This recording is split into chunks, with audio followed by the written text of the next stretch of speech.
Back to our Moumita blog channel. তো সবাই কেমন আছেন? আশা করছি সবাই ভালো আছেন, আমিও ভালো আছি। তো দেখো আমি রেডি হয়ে আমি বেরিয়ে পড়েছি। আমি শ্বশুরবাড়ি থেকে এখন বাপের বাড়ি যাচ্ছি। তো ভিডিওটা শেষ পর্যন্ত, প্রথম থেকে শেষ পর্যন্ত দেখতে থাকো। আমি হচ্ছে আজকে আমার জার্নিংটা দেখো কত দূর। আমার বাপের বাড়ি বর্ধমান থেকে নদিয়া ডিস্ট্রিক্ট। আমি এখন ট্রেনের মধ্যে উঠে পড়েছি, জায়গাও পেয়ে গেছে। কত হাওয়া দিচ্ছে, চুলগুলো আমার এলোমেলো হয়ে যাচ্ছে। বাপের বাড়ি যাচ্ছি তাই মনটা একটু খুশি হাসতে যাচ্ছি। আর এত হাওয়া দিচ্ছে, চুলগুলো একদম উড়ে যাচ্ছে, এদিক চুল ওদিক, ওদিক চুল এদিক করছে। আর জল পাচ্ছিলাম না বলে একটু ম্যাঙ্গো ফুটি খেলাম গরমের মধ্যে। এত জল চেষ্টা পেয়েছে তাই ম্যাঙ্গো ফুটিটাই খেলাম আমি।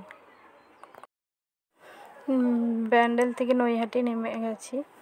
নৈহাটি না, ব্যান্ডেলটে নেমে গেছি। ছুটে হচ্ছে ট্রেনটা আমি ধরলাম। ব্যান্ডেল থেকে চলে আসছি নৈহাটি স্টেশন। এই যে আমি গাড়ির থেকে নামলাম, যে সবাই লোকজন নামলো, আমিও নামলাম। এই বেথা স্টেশনে নেমে গেছি। এখন বাড়ির দিকে রওনা দেব।